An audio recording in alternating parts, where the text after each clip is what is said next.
Shabbat Shalom, everybody. Coming at you today with another video. My topic for today is you can't serve two masters. The reason I chose this topic is because in this world, most people don't know that you only have two choices.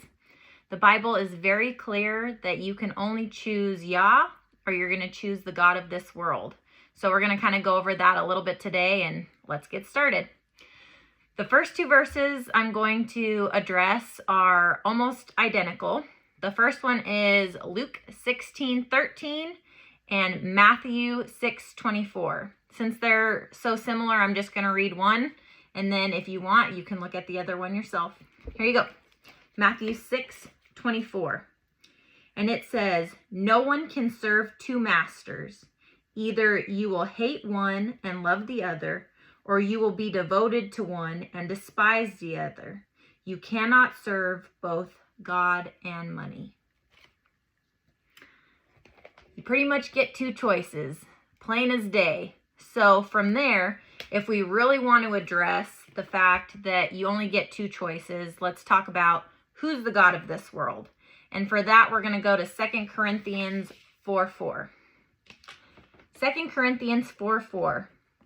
"In whose case the God of this world has bound the minds of the unbelieving, that they might not see the light of the gospel of the glory of Christ, who is in the image of God." Who does that sound like to you? Because that's definitely not God. That's the God of this world right now. So it sounds like we're dealing with the enemy. So you either have one or you have the other. So from that standpoint, we're looking at a choice that has to be made in this life. When you're making that choice, it's not simple because you will have pull from both sides.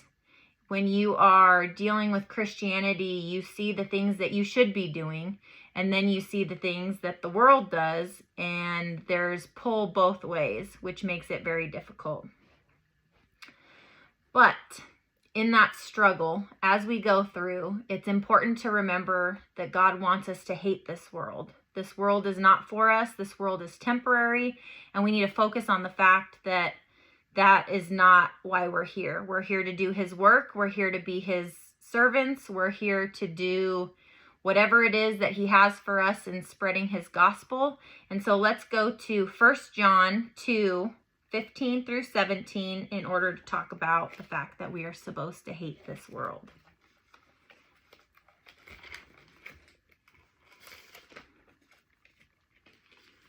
All right, 1 John 2:15 through 17. "Do not love the world or anything in the world. If anyone loves the world, the love of the Father is not in them. For everything in the world, the lust of the flesh, the lust of the eyes, and the pride of life, comes not from the Father, but from the world. The world and its desires pass away, but whoever does the will of God lives forever." That's pretty encouraging. That's pretty profound to say that we should not want to be part of this world. We should want to be separate.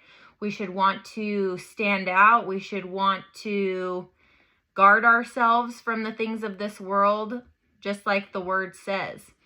So when it comes to that, looking at what separates us, we're supposed to be different, and that's just factual. It says it here with what we just read. It also says it in Romans 12:2. So let's go to Romans 12:2 real quick.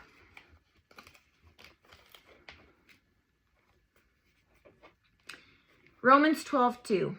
"Do not conform to the pattern of this world, but be transformed by the renewing of your mind. Then you will be able to test and approve what God's will is, His good, pleasing, and perfect will." All right. We're supposed to be changed. We are supposed to be transformed. We are supposed to be separated. As a mainstream Christian, I never felt separated. I had a really hard time looking at myself as a mainstream Christian and looking at a good atheist person who also gave to the poor, who also cared for others and did things for others, who also would give money to anyone who needed it. If I stood next to an atheist that had all these high moral qualities, as a mainstream Christian, I didn't see the difference, besides the fact that I believed in God and they didn't. And for me, that was mind puzzling. I could not see what this book says about being separate from this world, being different from this world. I didn't see it. I didn't see it in my life. I didn't see how, besides the fact there were a few people while I was growing up that didn't really want to be my friend because of my beliefs, I just didn't see it. There was nothing about it that separated me. So let's take a quick look at John 15, 18 through 25. Just bear with me for a minute.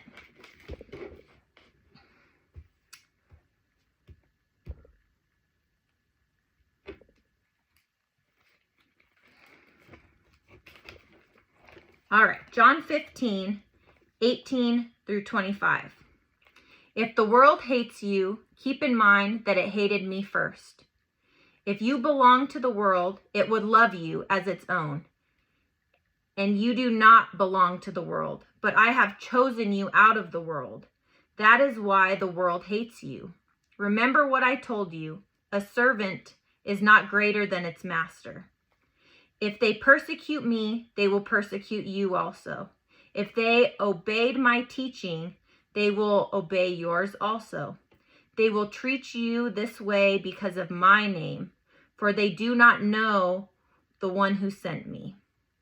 If I had not come and spoken to them, they would not be guilty of sin. But now they have no excuse for their sin. Whoever hates me hates my Father as well. If I had not done among them the works no one else did, they would not be guilty of sin. And it is, they have seen, yet they have hated both me and my Father. But this is to fulfill what is written in their law. They hated me without reason. So, if we're following Jesus or Yeshua, we're supposed to be hated by this world. We're supposed to be separated. And I didn't see that as a mainstream Christian. I didn't see why anyone else wouldn't like me for the most part, wouldn't want to hang out with me, wouldn't want to do anything. So that was when I came into the truth and I came into the Torah.